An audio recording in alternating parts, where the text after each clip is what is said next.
Puji Tuhan, selamat sore semuanya, shalom. Apa kabar Bapak Ibu Saudara? Sangat dikasih Tuhan, amin. Oke, sore hari ini kita punya tema yang sangat luar biasa. Ya, ini bicara soal sikap hati. Saya percaya ini akan jadi berkat buat kita semuanya, amin. Apapun yang terjadi dalam hidup Bapak Ibu Saudara hari-hari ini, ternyata ada begitu banyak hal seringkali dipengaruhi oleh apa? Sikap hati kita, ya. Sehingga dengan keberadaan dari sikap hati yang benar itu akan membawa begitu banyak hal yang benar terjadi dalam kehidupan kita. Sikap hati yang salah itu juga akan membawa apa? Begitu banyak hal-hal menjadi salah di dalam keberadaan hidup kita. Sehingga perjalanan hidup kita seringkali dipengaruhi tanpa disadari oleh keberadaan sikap hati kita, Bapak Ibu Saudara. Nah, sikap hati ini penting untuk kita bisa bahas ya, untuk supaya Bapak Ibu Saudara bisa sadar. Karena tanpa disadari ya ada dasar hidup kita yang mempengaruhi sikap hati kita. Nah, ketika dasar hidup kita ini rusak, hancur ya, akhirnya kita tidak memiliki sikap hati di dalam perjalanan hidup kita.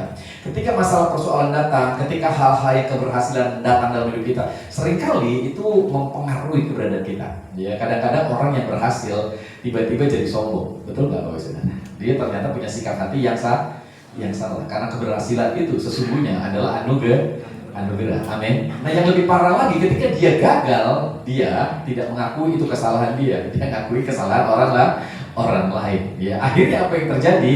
Di rumah saling nyalahin, suami nyalahin istri nyalahin suami kalau berani gitu ya. Terus nyalahin anak-anak nyalahin orang tua ya. Yang akhirnya kegagalan itu bukannya disikapi dengan benar untuk kita belajar supaya lebih apa?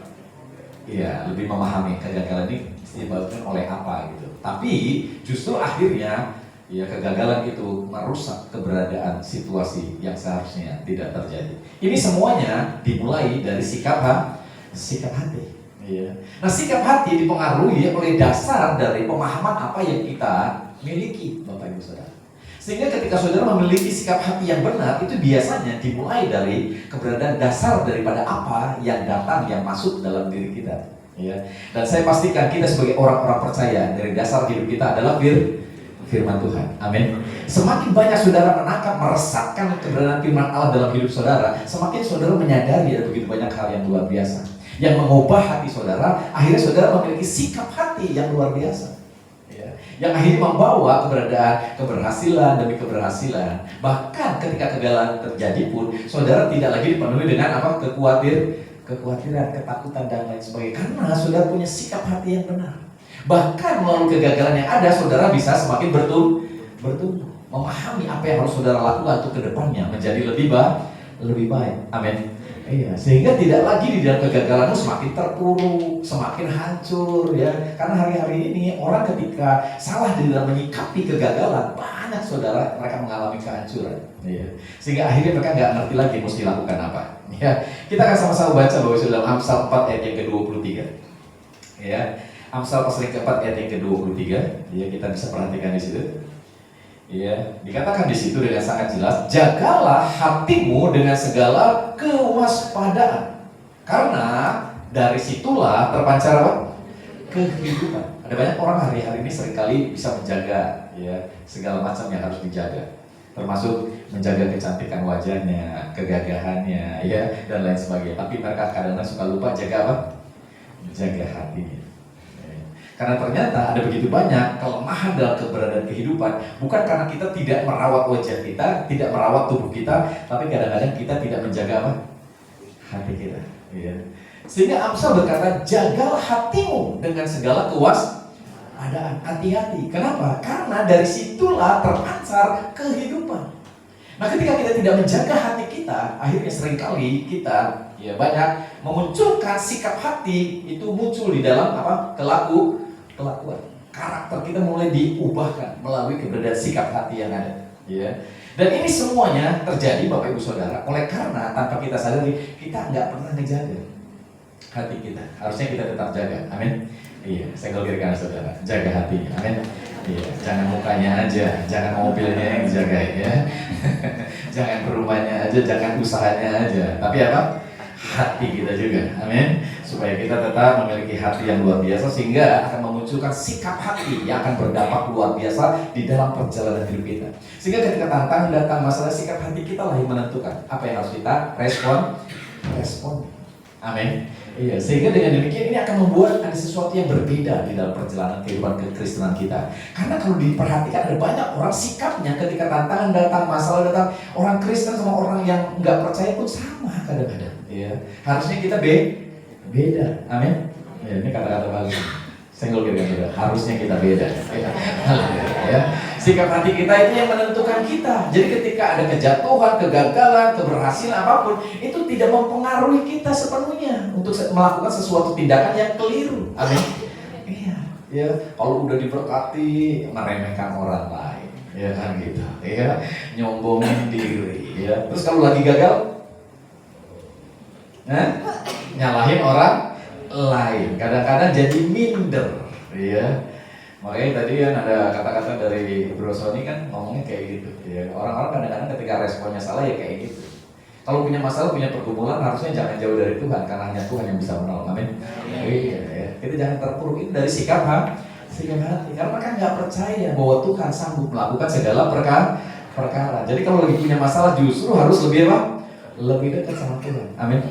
Iya. Kalau lagi nggak tenang, lagi banyak pikiran, ya harusnya lebih dekat sama Tuhan, karena hanya dekat Allah saja aku tenang.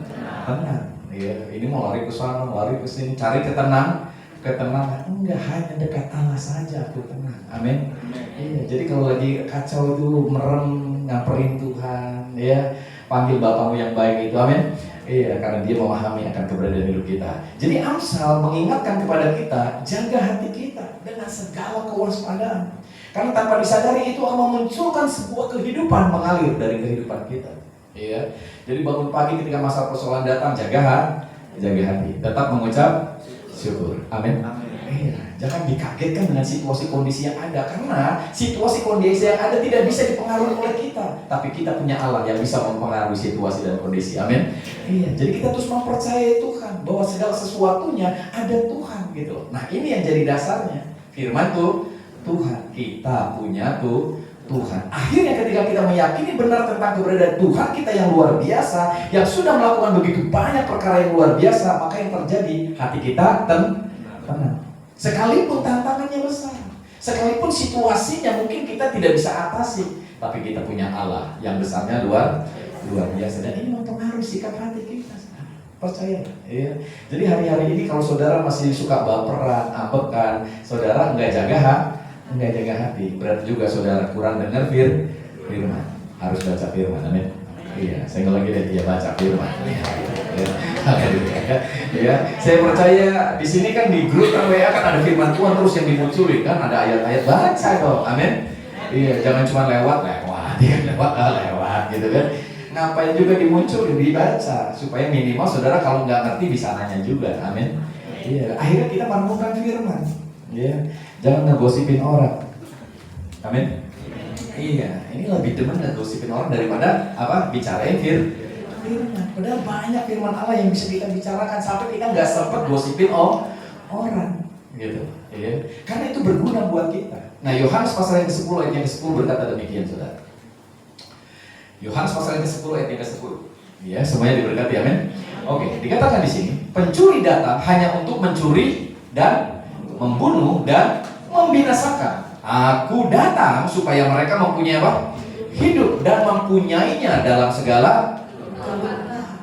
Ya, pencuri, si iblis datang inginnya apa? Mencuri, membunuh, membinasakan, saudara. Ya. Jadi ini penting untuk kita bisa pahami. Dia ingin mencuri firman Allah yang kita dengar. Jadi kalau saudara sekarang dengar firman Allah, pulang sebentar, ya, siap-siap ada yang nyuri. Kalau ditanya lagi, tadi firmannya apa? Wah, lupa gua, gitu. Hilang udah.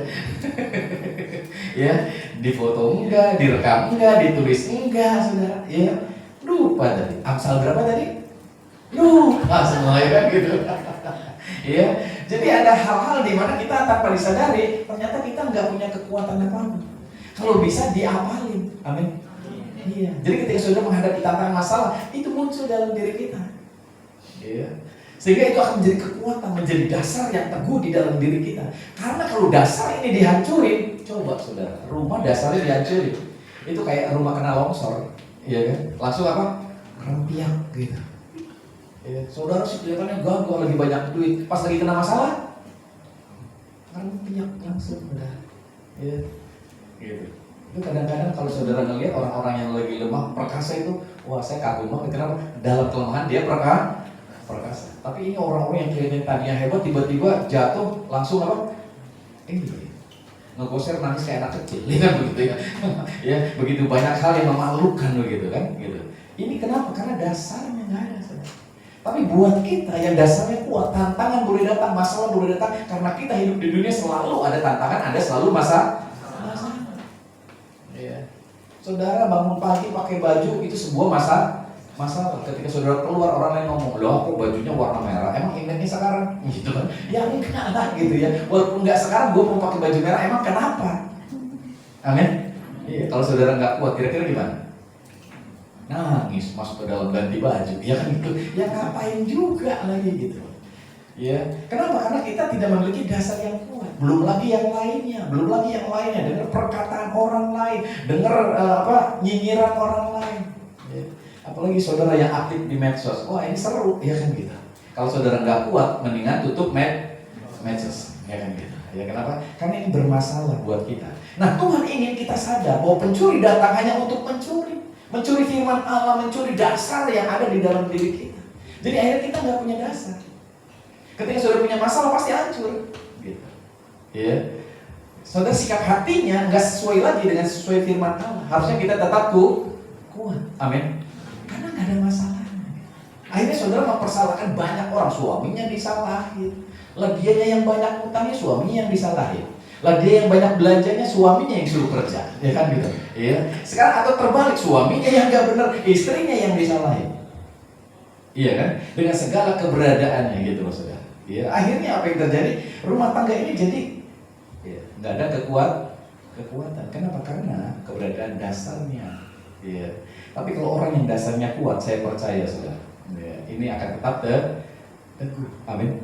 Iya. Jadi suami nyalahin istri, istri nyalahin suami ketika masalah datang. Yang lebih repot, gereja disalahin, pendetanya disalahin, ya kan begitu ya. Apanya lagi disalahin? Jangan-jangan malaikat disalahin, terus apa lagi?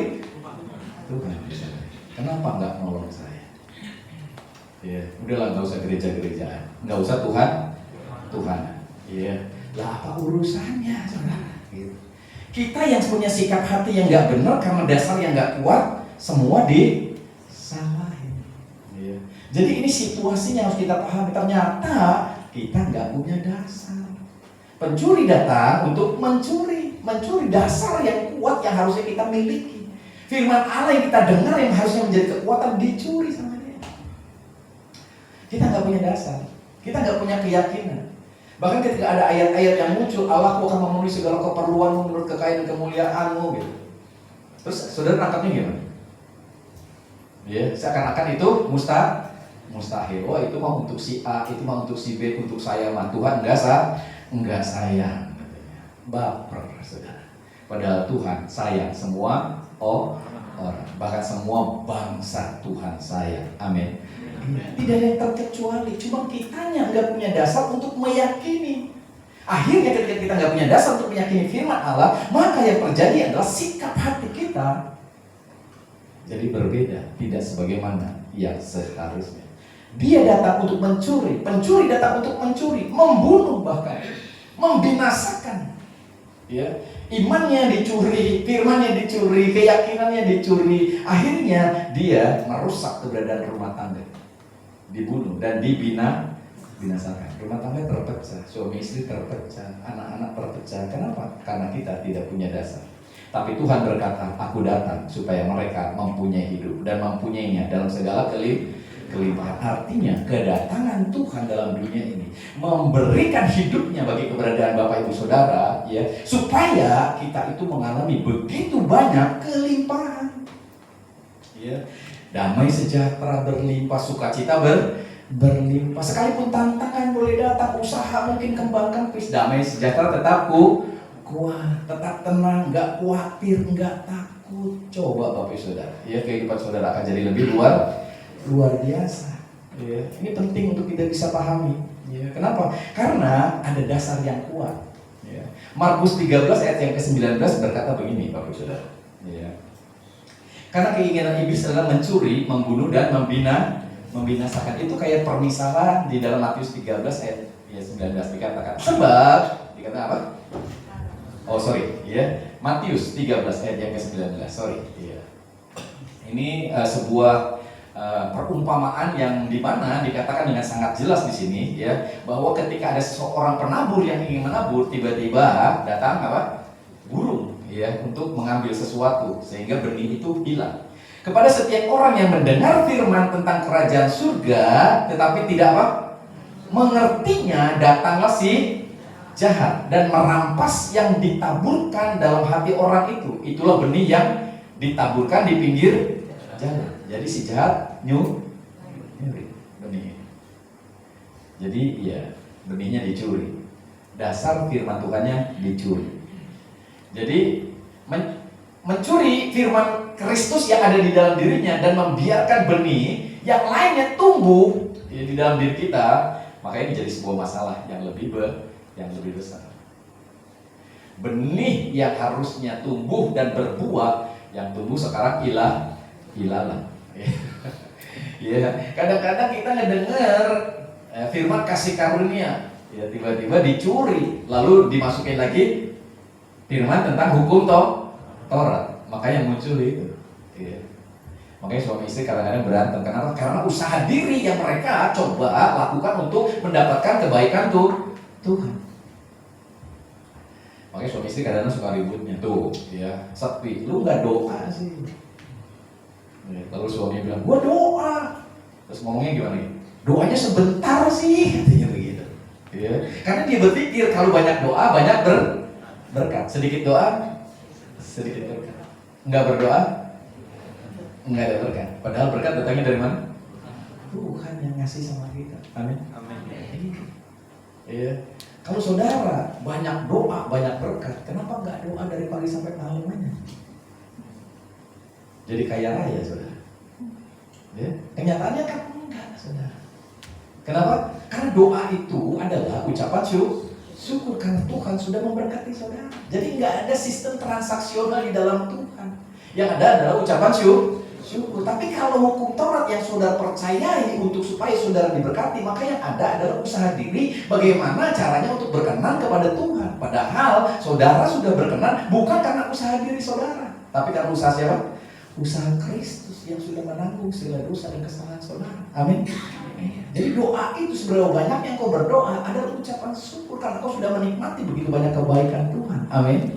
Jadi doa itu bukan lagi sebagai sebuah sarana untuk menarik anugerah Tuhan datang. Tapi doa adalah ucapan syukur di mana saudara bisa berkomunikasi dengan Tuhan, menyampaikan rasa bersyukur saudara, terima kasih saudara karena saudara sudah diberkati. Amin. Sehingga saudara tidak lagi ketika berdoa berharap Tuhan memberkati saudara. Karena saudara percaya Tuhan adalah Bapa kita yang baik. Amin. Kita lagi nggak mikirin berkat aja, Bapak sudah mikirin berkat buat saudara. Saudara lagi nggak mikirin kebutuhan saudara aja, Bapak selalu mikir. Amin. Karena Dia Bapa yang baik. Ya, ketika saudara jadi orang tua punya anak, saudara pasti akan mikirin yang terbaik buat anak saudara. Nggak mungkin saudara nggak mikirin. Dia belum butuh sepatu baru aja, saudara udah mikirin pengen beli sepatu baru. Ya. Ini situasi yang harus kita pahami.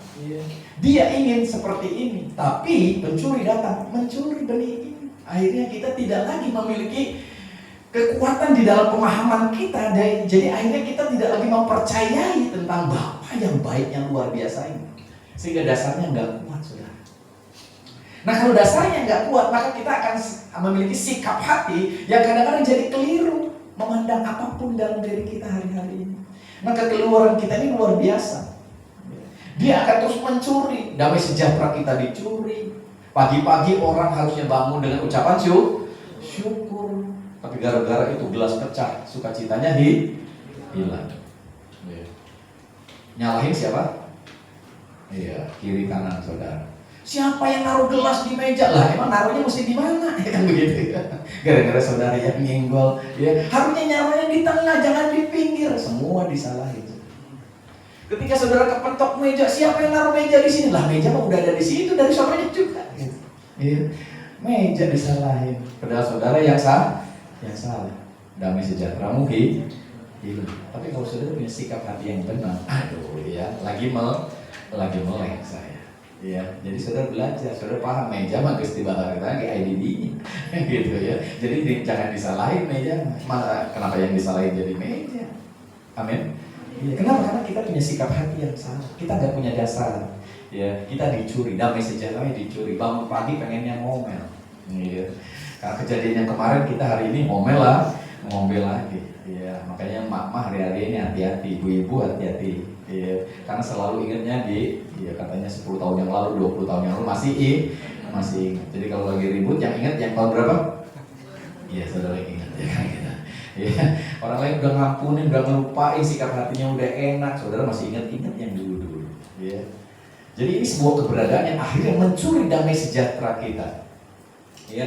Jadi akhirnya yang ada adalah apa? Ketakutan, kekhawatiran. Ketika damai hilang, ketakutan yang menguasai. Kekhawatiran yang menguasai. Gimana dengan masa depanku, masa depan anak-anakku, masa depan usahaku? Ya. Padahal saudara hari ini lagi menikmati kehidupan. Itu seperti lampu lagi terang begini, saudara mungkin oke. Tapi ketika dia mati, kira-kira gimana? Gelap. Ketika damai itu tercuri, itu seperti lampu yang diambil. Saudara dipenuhi dengan kegelapan. Yang saudara di mana? Saudara dipenuhi dengan ketakutan, kekhawatiran. Ya. Dia mencuri keberadaan kehidupan kasih yang ada dalam diri kita, sehingga kita tidak lagi bisa mengasihi pasangan kita. Akhirnya banyak orang menikah bukan karena kasih, tapi karena takut. Ya, daripada jadi perawan tua, daripada jadi ini, daripada jadi itu, udahlah kawin aja lah. Ya. Kita lupa bahwa itu sebenarnya harusnya dasarnya kasih. Amin. Iya. Jangan takut, karena Tuhan adalah Allah yang luar biasa. Jadi saya kalau kira saudara, makanya jangan takut, ya kan? Haleluya. Ya. Dan ini semuanya dimulai dari ada sesuatu yang dicuri, saudara. Keyakinanmu. Ya. Yang harusnya kau dipenuhi dengan keyakinan akan Tuhan, sekarang enggak lagi. Jadi sekarang orang datang ke gereja itu, Bapak Ibu, harusnya lebih banyak dengar firman daripada dengar cerita temannya tentang temannya yang lain. Ya. Dengar firman. Ya. Sehingga saudara akhirnya dipenuhi dengan dasar yang kuat. Ya. Dan kalau bisa itu dicatat, jangan sampai tercuri lagi. Amin. Jadi kalau saudara mau tidur, baca lagi kalau perlu. Tadi itu firmannya apa? Ya, kalau perlu diapalin. Ya. Jadi apa? Nyerap sama kita lah minimal begitu. Ya. Jadi di sini banyak orang akhirnya ketika cinta yang ada dalam diri, kasih yang ada dalam diri tercuri, ya, yang ada adalah apa? Saudara melakukan segala sesuatu bukan karena cinta. Saudara akan melakukan segala sesuatu karena terpaksa. Kan cintanya udah nggak ada lagi. Ke gereja karena melayani karena kalau dijadwal datang ke gereja. Kalau nggak dijadwal ada di mana-mana. Begitu saudara. Ya. Kenapa? Karena mereka datang ke gereja karena terpaksa. Tapi kalau cinta dijadwal nggak dijadwal tetap ibadah. Amin. Kenapa? Karena hatinya nggak bisa untuk ada di tempat lain ketika waktunya ibadah. Amin. Jadi kalau saudara bangun pagi pun tanpa sadar saudara duduk, saudara pengen mengucap syukur. Yang lain stop dulu. Handphone tanting, stop dulu. Ini lagi mau ucapan syukur dulu. Amin. Ritual dulu. Ya. Jadi kadang-kadang kalau kita lagi ritual ada gangguan, itu saya singkirin dulu gangguannya. Saya mau ritual dulu. Amin. Yang tadinya ya hal-hal sepele itu jadi sebuah kebiasaan yang baik. Dan akhirnya tanpa disadari itu menjadi kekuatan buat kita. Bahwa menghadapi hari demi hari ada kekuatan Tuhan di dalam diri kita. Dan itu nggak bisa disepelein dengan hal apapun. Ya. Dan ini yang harusnya ada dalam diri kita. Akhirnya kita dipenuhi dengan cinta, damai sejahtera, sukacita. Bukan lagi karena terpaksa, karena tuntutan, karena kewajiban, ya karena ya hal-hal yang lainnya. Ini adalah sikap hati. Dia akan mencuri, membunuh masa depan kita, membunuh hubungan kita, membunuh apapun yang ada dalam diri kita. Ketika pencuri datang, dia akan lakukan ini buat saudara. Makanya kita harus jaga hati. Iya. Ini ngeri saudara. Dan akhirnya dia ingin membinasakan hidup kita. Artinya hubungan kita dengan Bapa udah gak ada lagi. Iya. Saudara mati, gak tahu kemana. Keinginan hati Tuhan untuk kita adalah kehidupan yang penuh dengan berkelimpahan. Amin. Damai sejahtera berlimpah, sukacita berlimpah, punya duit gak punya duit, puji Tuhan. Nasi tinggal saleter, puji Tuhan, saudara. Berkat belum datang, puji Tuhan. Karena kita percaya burung di udara aja dipelihara, apalagi kita. Itu dasarnya jadi kuat, saudara. Suami mau nggak bener kayak apa, istri mau nggak bener kayak apa, tetap puji Tuhan. Kenapa? Ya kita nggak bisa kendaliin orang, saudara. Tapi kita bisa kendaliin hati kita. Amin. Jadi ini sebuah keberadaan yang harusnya kita miliki. Filipi 4 ayat yang ke-19 ngomongnya kayak gini. Karena keinginan hati Tuhan untuk kita adalah kehidupan yang berkelimpahan. Ingat ini, saudara. Jadi kalau saudara lagi ngalami masalah persoalan, kalau saudara ingat ayat ini, saudara ingat Tuhan tuh kepengennya kita berkelimpahan. Amin. Allahku akan memenuhi segala keperluan menurut kekayaan dan kemuliaannya dalam Kristus Yesus. Ini keinginannya Allah. Ini hatinya Allah buat kita. Saudara, amin apa enggak? Iya kan? Saudara percaya apa enggak? Anugerahnya bagi kita adalah ini penyediaannya untuk melihat hatinya terrealisasi di dalam kehidupan kita. Dia kepengen hatinya Tuhan terrealisasi ada di dalam diri kita. Meyakini bahwa aku sudah memenuhi engkau dengan semua keberadaan yang baik yang kau perlukan. Kenapa? Karena Kristus sudah datang rela untuk diberikan buat kita. Dia mati untuk kita supaya kita mengalami kehidupan gitu. Dia jadi miskin ya supaya kita dipenuhi dengan kekayaan. Artinya berkelimpahan di dalam hati kita, penuh dengan damai sejahtera, sukacita. Uang mungkin biasa ya, kekayaan mungkin biasa, tapi hati kita dipenuhi dengan apa? Kegairahan yang luar biasa. Jadi ini penting buat kita Bapak Ibu Saudara ya. Akhirnya kita memiliki sebuah sikap hati ya, cara pandang di dalam keberadaan hidup kita ya, yang luar biasa ya, dimana kita bisa berserah kepada Allah, kita bisa menyerahkan kehidupan kita kepada Allah, kita bisa memilih begitu banyak situasi, kondisi, waktu untuk supaya kita boleh mengalami begitu banyak hal-hal yang baik yang akan kita alami. Ini semuanya terjadi karena kita mulai menyadari ya, firman Allah di dalam hidup kita. Ya, jadi ini penting buat kita pahami. Nah, sebagian besar dari kita telah belajar bagaimana kita memprediksi kebutuhan hidup kita, menanggapi kebutuhan hidup kita, dan melakukan segala sesuatu yang kita bisa untuk memenuhi setiap kebutuhan. Kita selalu dibawa ke sana, saudara. Tapi kita lupa untuk menjaga hati kita. Ya. Kadang-kadang ibu-ibu selalu luar biasa itu, tapi kadang-kadang kita lupa bahwa hidup kita membutuhkan firman Allah. Amin.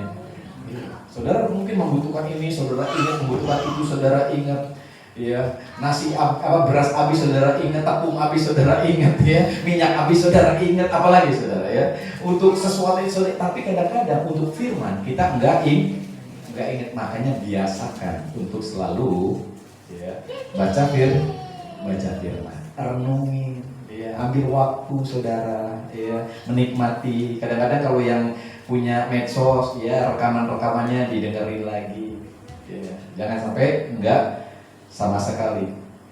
Jadi kita hidup di dunia dengan begitu banyak kebutuhan yang terus menerus jalan, saudara ya. Tetapi saya ingin sampaikan, kelimpahan dan pelipat gandaan adalah konsep hidup yang berdasarkan apa? Firman Tuhan. Amin. Jadi saudara nggak usah takut. Sekalipun kebutuhan saudara terus menerus kayaknya ngebredek ini, ya bayar uang sekolah belum, udah mau bayar lagi, ya begitu ya. Ini udah tahun yang baru lagi. Dari Januari udah mau masuk Februari lagi. Bentar lagi Paskah, bentar lagi apa lagi ya kan, gitu. Yang punya keluarga banyak ya. Bapak nak ulang tahun, mana ulang tahun ya kan gitu saudara.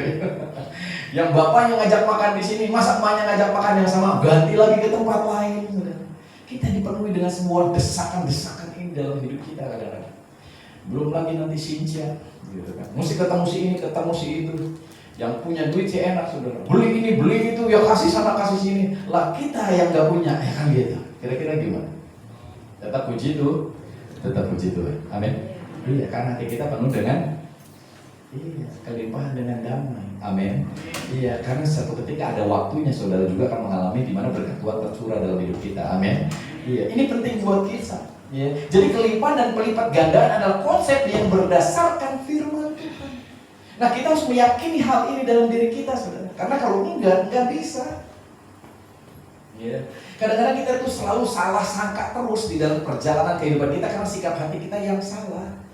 Ke Tuhan aja kita kadang-kadang menuduh hal-hal yang enggak benar. Banyak orang menuduh Tuhan itu ketika masalah datang, persoalan datang, kecelakaan terjadi, kebangkrutan datang. Kita seringkali salah menyangka bahwa Tuhan yang melakukan ini buat kita. Padahal dunia memang sudah jatuh di dalam dosa.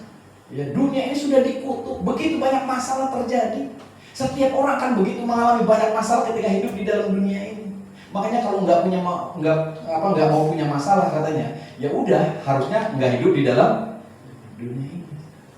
Nanti kalau saudara sudah masuk surga, nggak ada air mata katanya ya, nggak ada masalah persoalan. Jadi kalau masih ada dalam dunia, kita harus memahami bahwa masalah persoalan pasti ada.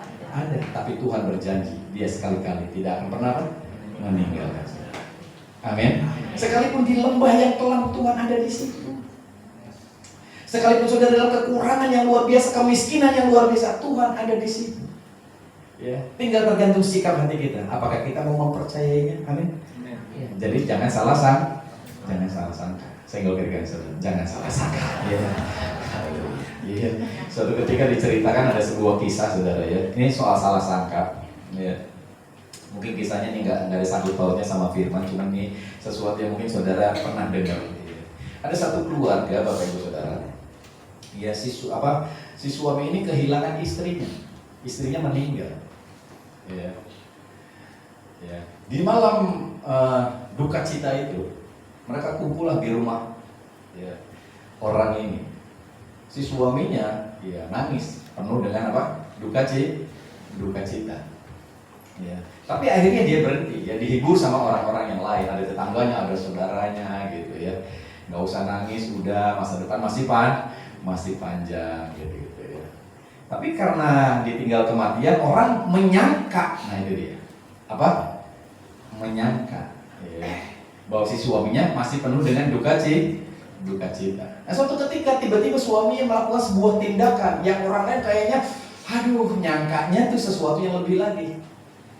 Ya, si suami ini nih ngeloncatin istrinya, ngelangkahin istrinya begitu ya. Balik lagi ngelangkahin lagi sampai udah meninggal katanya, udah nggak bakal bangkit lagi. Karena dia pikir kayak kucing kalau melangkahin mayat makan. Nah, orang nyangkanya begitu, gitu ya. Tapi yang terjadi bukan gitu, si suaminya ya digituin, bukan gitu katanya. Kenapa? Dulu waktu masih hidup katanya. Istri saya pernah ngomong, kalau kamu mau kawin lagi, langkahi mayatku katanya gitu. Jadi ketika dia mati dia langkahi gitu. Ya kan? Saudara salah sangka kan? Jadi bukan itu maksudnya jadinya ya. Jadi semuanya ketawa itu dasar laki. Dulu setia sekata, sehidup semati. Pas istrinya mati, kawin lagi ya begitu ya. Itu salah sangka ya, jadi jangan kayak gitu ya. Saya pikirkan saudara, jangan salah sangka ya. Tuhan kita baik, amin. Iya ya, kasih tepuk tangan untuk Tuhan kita yang luar biasa. Haleluya ya. Jadi ternyata Tuhan tuh punya keinginan justru hidup kita berkelimpahan. Bukannya kekurangan, bukannya hal-hal yang lainnya. Jadi kalau ada orang saat ini kecewa sama gereja, kecewa sama Tuhan, kecewa sama firman Tuhan saudara, karena mereka belum diberkati, ya dia salah. Karena Tuhan bukan kepengennya kita hancur, kita rugi, kita habis-habisan, tapi Dia kepengen kita berkelimpahan. Ya. Dan Tuhan gak kepengen saudara datang ke gereja melayani supaya saudara merasa bahwa disayang sama Tuhan. Salah. Tuhan mah tetap sayang. Ya. Sekalipun saudara gak ke gereja hari ini, Tuhan tetap sayang. Cuma saudara gak merasa Tuhan sayang. Karena firman yang ada dalam hidupmu dicuri. Saudara gak punya pegangan, saudara gak punya keyakinan. Gitu. Ya.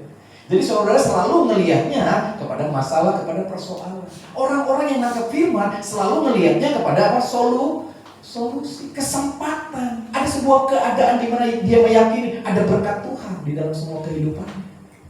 Tapi orang-orang yang tidak memiliki firman, mereka selalu melihat masalah, persoalan yang membuat dia takut, khawatir. Ya, kenapa? Karena nggak ada kekuatan dalam dirinya.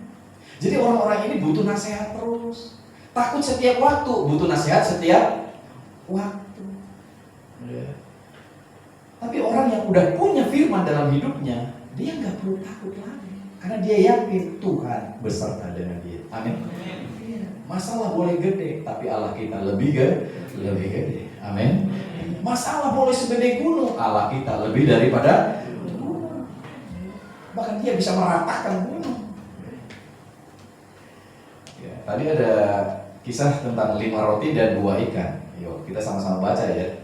Dalam kisah 5 roti 2 ikan, itu para murid meresponi sebuah kebutuhan. Adanya kekurangan. Ini ada 5.000 orang lagi nongkrong di sini, mereka butuh makan karena udah kelaparan kayaknya. Lalu Tuhan menyuruh mereka, murid-muridnya, untuk memberi makan. Berapa orang? 5.000 orang, itu juga laki-laki semua. Belum lagi emak-emaknya sama anak-anaknya. Jadi kira-kira lebih dari itu. Jadi ketika Tuhan memberi sesuatu untuk mereka lakukan, ya, sebuah visi yang besar, sebuah firman yang luar biasa, gitu. Kira-kira kita yang nggak punya firman, sikap hati kita gimana? Mana mungkin? Nggak mungkin. Nggak mungkin. Mau melayani lebih banyak lagi? Nggak mungkin. Mau menjalani sebuah kehidupan yang diberkati lagi? Nggak mungkin. Lalu toko kita aja kecil, tempatnya di pojokan. Mau jadi kaya raya? Nggak mungkin. Tapi bagi Allah tidak ada perkara yang mustahil. Amin. Jadi murid-muridnya mendapat sebuah perintah untuk melakukan sebuah keberadaan ini, memberi makan begitu banyak orang. Dan mereka yang tidak memiliki dasar kekuatan firman, mereka merasa apa ya ngerespon ini? Ini masalah. Gitu. Tapi mereka yang punya firman harusnya berkata apa? Ini sebuah apa? Tantangan. Sebuah keberadaan di mana kita akan dibawa untuk dapat melihat mujizat Tuhan terjadi. Amin. Makin susah masalahnya, semakin besar kuasa Tuhan akan dinyatakan. Amin. Jadi orang-orang ini nggak ada lagi rasa takut dalam dirinya menghadapi apapun, karena mereka punya keyakinan. Jadi banyak orang meresponi kebutuhan, kekurangan.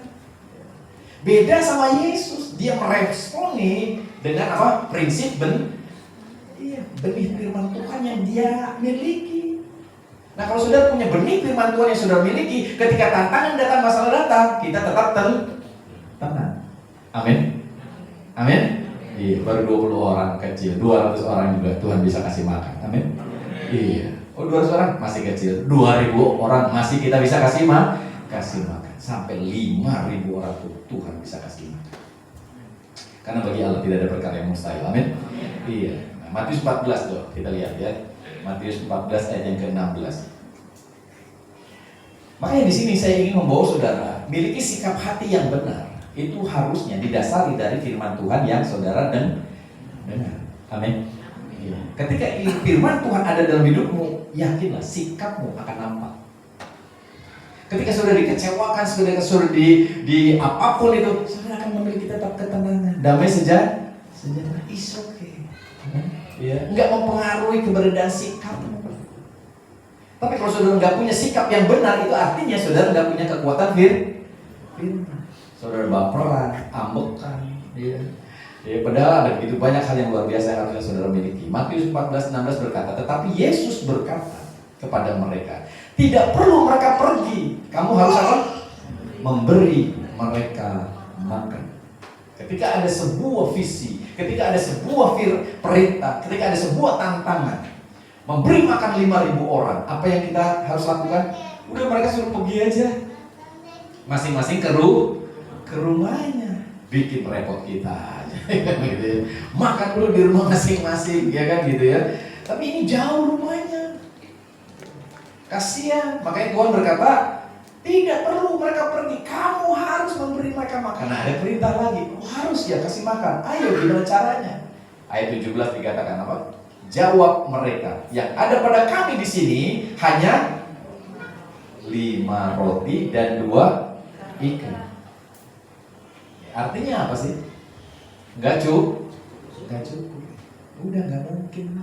5 roti 2 ikan buat makan siang anak kecil, kata dia, yang dibawa sama dia. Paling cukup juga nih 5 orang udah habis. Itu pun kebagian seuil gitu. Iya. Tapi ayat yang ke-18 berkata apa? Iya. Dikatakan di situ, Yesus berkata apa? Bawalah kemari kepadaku. Murid-muridnya ketika melihat 5 roti 2 ikan yang ada, mereka selalu lihat kekurangan. Tapi buat Yesus, dia selalu melihatnya berkelimpahan. Amin. Ya, kadang-kadang ketika saudara melihat di rumah ada apa ya buat usaha, waduh saya emang nggak punya, otak juga ya kan gitu ya, duit boga gitu kan, apa nggak punya. Padahal Tuhan sudah menyediakan sesuatu. Karena tanpa disadari, setiap kita diberikan sebuah talenta. Sebodoh-bodohnya orang, sepintar-pintarnya orang. Kadang-kadang ketika sudah perhatikan, yang dulu pintar di sekolah, ternyata sekarang jadi orang susah. Yang bodoh di sekolah sekarang jadi orang kaya. Nggak pengaruh arti. Jadi ada berkat, ada talenta. Jadi kenapa saudara nggak mikirin, Tuhan apa yang ada padaku yang harus aku lakukan? Amin. Lalu Tuhan berkata, Yesus berkata apa? Bawalah kemari. Mungkin itu kekurangan buat kita. Tuhan, saya nggak punya apa-apa. Iya, otaknya nggak sakit gitu. Ya, duit juga cuma segini, kemampuan saya cuma segini. Ayo bawa ke Tuhan. Amin. Ini. Ya. Jadi ketika saudara lagi buka usaha apapun, saudara-saudara bawa sama Tuhan. Tuhan, saya baru punya segini. Ya. Ketika dibawa sama Tuhan, ayatnya ke-19 dikatakan. Lalu disuruhnya orang banyak itu duduk di rumput, dan setelah diambilnya 5 roti dan 2 ikan itu, Yesus apa? Menengadah ke langit dan mengucap berkat, lalu apa? Memecah-mecahkan roti itu dan memberikannya kepada murid-muridnya, lalu murid-muridnya membagi-bagikannya kepada orang banyak. Ayat 20. Dan mereka semuanya makan sampai kenyang. Kemudian orang mengumpulkan potongan-potongan roti yang sisa 12 bakul penuh. 21. Yang ikut makan kira-kira 5.000 laki-laki, tidak termasuk perempuan dan anak-anak. Jadi artinya lebih dari 5.000. Bawa sama Tuhan, Tuhan berkati, dibagiin. Iya, mungkin berapa ribu nggak tahu. Iya, semuanya dapat makan kenyang. Amin. Karena bagi Tuhan tidak ada perkara yang mustahil. Semoga kisah ini mendapat sebuah keberadaan di mana pewahyuan Tuhan datang dalam hidup saudara. Mungkin saudara hari ini sedang berpikir, Tuhan apa yang ada pada saya? Iya. Ya mungkin saudara berpikir saudara nggak punya apa-apa, cuma ada segini Tuhan. Kalau masih punya motor mah puji Tuhan, bisa ngojek. Amin. Iya. Nggak usah Tuhan kita masih bisa kerja. Kalau saudara nggak punya pun, Tuhan masih punya kisah yang membuat saudara akan dapat melihat kuasanya dinyatakan dalam hidup saudara. Cuma kadang-kadang sikap hati kita memandangnya sebagaimana murid-murid. Karena nggak punya dasar yang kuat tentang firman, nggak punya keyakinan, akhirnya kita merasa bahwa ini mah nggak ada artinya. Udahlah nggak ada artinya. Coba kalau misalnya saudara, sini bawa sama Tuhan terus saudara, nggak ada artinya Tuhan, kespicin lah. Gitu. Kira-kira gimana? 5.000 orang tetap kelaparan. Visi yang Tuhan taruh ke kita untuk hidup berkelimpahan tidak terjadi dalam hidup. Tapi ketika kita percaya sama Tuhan, Tuhan, mungkin usaha saya masih kecil, mungkin saya punya kemampuan segini, uang saya cuma segini, otak saya cuma segini, gitu. Ayo kita bawa sama Tuhan, amin. Izinkan Tuhan melakukan sesuatu. Jangan pernah putus asa, jangan pernah takut, jangan pernah khawatir. Miliki keyakinan bahwa Allah kita luar biasa, amin. Jadi saya memberikan saudara, nggak usah khawatir, nggak usah takut, amin. Iya, Allah kita luar biasa. Ya, berikan tepuk tangan untuk Yesus yang luar biasa. Ya. Mujizat terjadi pada benih yang sudah ada, yaitu firman Tuhan, bukan pada benih tentang keraguan dan kekhawatiran. Jadi kalau saudara khawatir, ragu-ragu terus, nggak bakal terjadi apa-apa. Yang terjadi sesuai dengan ketakutan saudara, sesuai dengan keraguan saudara. Tapi kalau saudara punya benih firman Allah tentang kekuatan yang luar biasa, tentang bagaimana Allah sanggup melakukan perkara luar biasa, ini akan merubah sikap hati kita. Yang tadinya kita putus asa, yang tadi kita gak bersemangat, sekarang kita penuh dengan semangat. Bangun pagi, yes, saya percaya Tuhan sudah menyediakan segala yang aku perlukan. Tapi kalau saudara nggak yakin, yang ada adalah, aduh ibu mah, ya kan gitu ya, aduh gimana ini, gitu ya. Akhirnya saudara nggak lagi memiliki sebuah keberadaan yang luar biasa. Iya. Ketika saudara memiliki firman Allah yang luar biasa, ini kayak punya visi yang baru dalam diri saudara, membuat saudara memahami cara Tuhan di dalam melakukan sesuatu. Ya, jadi seakan-akan, yes, saya yakin Tuhan pasti bisa lakukan. Tapi kalau saudara tidak punya itu, yang ada adalah keputusasaan. Orang lain ngomong, ayo semangat yuk kita semangat. Semangat, naon lah, pret, ya kan begitu. Ya. Akhirnya kita nggak semangat, saudara. Ya. Orang lain yang, ayo kita semangat, pasti bisa, ayo pasti bisa. Bisa naon lah, gitu. Ya. Kita akhirnya menjadi beban bagi banyak orang. Kita nggak punya kekuatan untuk dapat melihat begitu banyak hal. Kita akhirnya nggak lagi mau menabur melakukan sesuatu. Iya. Ini hal penting ya. Akhirnya ketakutan dan keraguan itu ya menguasai kita, dan itu dipicu oleh semua kebutuhan yang datang, yang ngebredek sama kita istilahnya saudara. Ya. Dari pagi sampai malam kita ngebredek kebutuhan, ya kan gitu. Bayar ini, bayar itu, mesti itu. Kita akhirnya dipenuhi dengan ketakutan dan keraguan. Gimana? Tapi ayo saudara, apa yang kita lihat hari ini akan menciptakan sebuah potensi ke depannya yang luar biasa. Apa yang sudah dengar tentang firman Allah hari ini, bagaimana Tuhan bisa melipat gandakan 5 roti 2 ikan jadi 5.000 orang, 6.000 orang, 7.000 orang bisa makan, saudara. Ini semoga akan membuat saudara mengalami sebuah keberadaan di mana saudara memiliki sebuah potensi masa depan yang luar biasa. Jadi ketika saudara lihat anak saudara juga biasa-biasa, percayalah Tuhan kita luar biasa. Dia akan menjadikan anak kita juga luar biasa. Mungkin kita ngelihatnya masa depannya madesu nih, ya kan gitu. Tapi ketika saudara punya firman, maka kita akan percaya masa depannya luar biasa. Ya. Ketika orang lain punya anak-anak yang kayak gimana nggak bisa diaturnya, saya percaya saudara punya anak yang akan mengalami begitu banyak berkat yang luar biasa. Jadi orang yang memiliki firman Allah, memiliki dasar visi yang kuat, mampu melihat kemungkinan yang akan terjadi. Mereka bisa melihat, wah ini pasti kesini, ini pasti Tuhan bisa lakukan ini. Tapi kalau saudara tidak memiliki itu, ya, saudara akan melihat, ya masalah lagi. Saudara nggak bisa ngelihat situasi di mana jalan keluar terjadi. Kan ketika jalan keluar terjadi pun, karena suami saudara punya iman atau istri saudara punya iman, saudara bisa kebenaran kali ya, begitu saudara. Ya. Seakan-akan Tuhan tidak turun tangan, seakan-akan itu kebetulan. Padahal di dalam konteks saudara meyakini kebenaran firman Allah, nggak ada yang namanya kebetulan. Semuanya ada di dalam rencana siapa? Rencana Tuhan. Amin. Makanya hari-hari saudara akan dijalani nggak biasa-biasa, tapi penuh dengan keyakinan yang kuat. Tuhan pasti membuka jalan. Tuhan pasti buka jalan. Tuhan pasti turun tangan. Tuhan pasti memberkati. Jadi saudara di sini yang membuat saudara menjadi berhasil karena sikap hati saudara. Untuk apa? Meresponi firman yang saudara percayai. Percayalah saudara. Ada banyak keadaan terjadi begitu luar biasa karena sikap hati yang luar biasa. Misalnya Ruth, dia seorang janda yang lemah, yang gak punya apa-apa, hidup di negeri orang, yang dia sendiri tidak dihargai. Tapi ketika dia punya keyakinan, dia bisa berkata, aku akan mencari jelai di antara orang-orang yang murah hati. Amin. Dia punya keyakinan. Coba kalau dia gak punya keyakinan, kira-kira gimana? Ya paling dia diusir mah katanya gitu. Udah di rumah aja. Paling juga gak berhasil lah. Paling juga begini, paling juga begitu. Dia melihat masalah.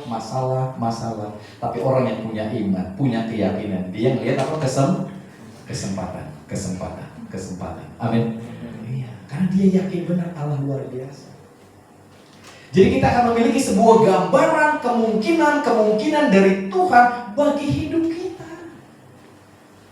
Tanpa disadari kita bisa melihat celah-celah gini. Jadi ada orang-orang yang kayaknya kalau punya keyakinan yang kuat itu, sekalipun dananya masih belum ada, dia punya celah ngelihat ini, bisa. Jadi dari hasilnya dia nggak punya duit pun, dia bisa menghasilkan uang. Kenapa? Karena dia selalu melihat apa? Kesempatan. Coba kalau saudara dengan rasa takut khawatir, kira-kira gimana sih? Udah ngomong sama bapak itu, palingan gak ditolak, udah nggak jadi gitu.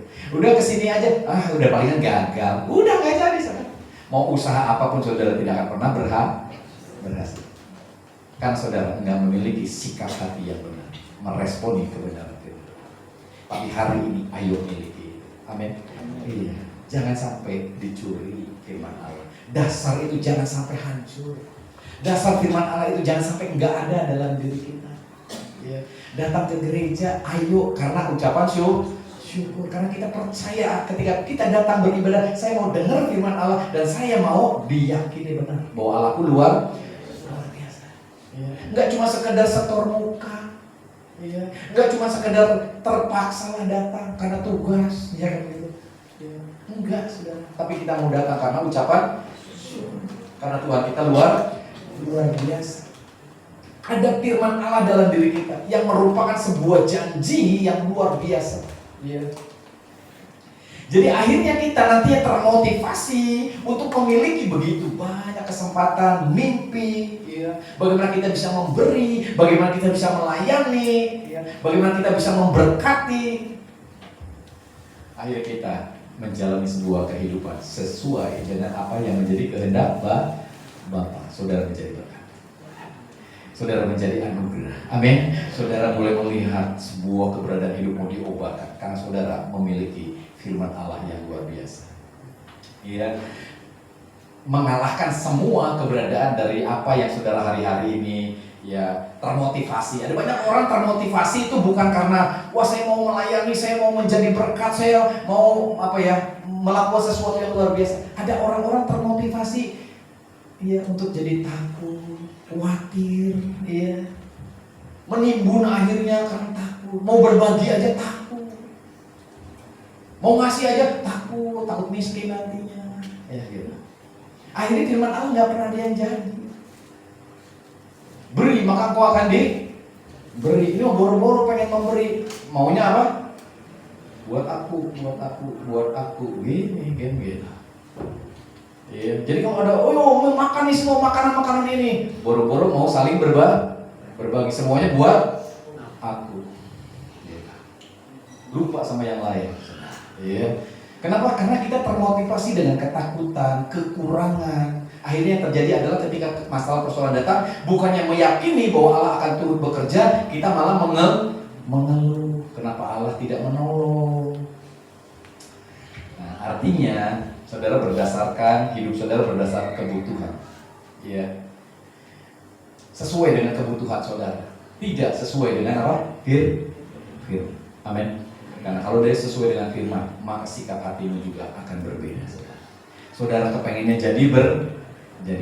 Amin. Ketika saudara dikasih banyak jeruk gitu kan, wah bagi-bagi sama orang lain. Amin. Berat nih, amin. Atau sampai busuknya itu jeruk di rumah, ya kan, gitu, karena nggak mau berbagi. Gitu. Enggak lah, kita pengen berbagi, amin. Iya. Kalau saudara bisa lakukan ini, saudara berarti dasarnya bukan lagi ketakutan, dasarnya bukan lagi kekhawatiran, tapi dasarnya apa? Ingin memberi, karena firman Allah yang mengajarkan. Ya, jadi mulai hari ini lihat hal ini. Amin. Senggol kiri kanan saudara katakan itu. Iya. Iya, mulai lakukan hal itu. Amin. Haleluya ya. Oke, jadi ini poin penting ya. Jadi masa depan kita itu ya saudara terkunci dengan sikap hati kita. Ya. Jadi masa depan saudara itu akan mengikuti saudara sebenarnya. Ya. Karena sikap hati saudara. Tapi kalau sikap hati saudara itu dipenuhi dengan ketakutan, kekurangan, maka saudara akan mengalami sebuah kesulitan dalam hidup saudara. Tapi ketika saudara, masa depan kita itu ketika saudara memiliki sikap hati yang luar biasa, punya firman Allah yang kuat, maka masa depan itu akan mengikuti saudara. Jadi buat kita yang bisa melihat jauh ke depan, kita akan meyakini masa depan kita penuh dengan harapan. Amin. Berhasil, beruntung, diberkati anak-anak. Pasti berhasil, nggak mungkin nih. Karena firman Allah berkata, anak-anak orang benar tidak akan pernah minta-minta roti. Amin. Amin. Mereka pasti diberkati. Yes, udah. Yakin benar. Jadi nggak ada lagi ketakutan, kekhawatiran masa depan anak-anak kita. Walaupun kelihatannya, wah sekarang badutnya minta ampun, bodohnya minta ampun, it's okay. Kita punya Allah yang luar biasa. Amin. Iya, yang akan menuntun dia. Ya akan mengarahkan dia pada tujuan ilahi. Jadi kita nggak takut lagi. Dari mulut kita akan keluar keyakinan-keyakinan yang kuat. Nggak lagi soal-soal yang menakutkan, saudara. Ya. Melihat dia bandel, ngomong kita juga akan jadi berbeda. Amin. Iya. Kamu tuh bakalan jadi luar biasa. Kamu akan jadi pemimpin yang luar biasa. Amin. Tapi kalau sudah penuh ketakutan, kira-kira gimana? Bandel banget tuh, jadi preman gedenya kan begitu. Kan ribet ya ini saudara. Ya, akhirnya jadi beneran gitu ketakutan kita gitu. Tapi buat kita yang sadar firman, kita akan berkata, kamu tuh anak yang baik. Kamu pasti jadi orang yang luar biasa. Amin. Bahkan anak-anak yang nakal begitu ya, saudara, saya bisikin, kamu mimpin ya, kamu tuh luar biasa. Ya tadinya nakal sekarang jadi, oh saya pemimpin ya gitu ya. Jadi luar biasa ya. Gitu. Kenapa? Hanya sekedar perkataan. Ada sebuah keyakinan dalam diri kita. Ini penting. Masa depan kita akan mengikuti ya kebenaran firman, sikap hati kita sebagai seorang orang yang luar biasa di dalam Tuhan. Jadi masa depanmu juga dipengaruhi dengan sikap hatimu. Jadi mulai hari ini jaga hatimu dengan segala kewaspadaan, karena di situ terpancar apa? Kehidupan. Amin. Jadi sekali lagi saya berikan saudara, nggak usah putus asa. Tuhan kita luar biasa. Berikan tepuk tangan untuk Yesus kita. Kita lanjutkan sekolah, kita akan berdoa.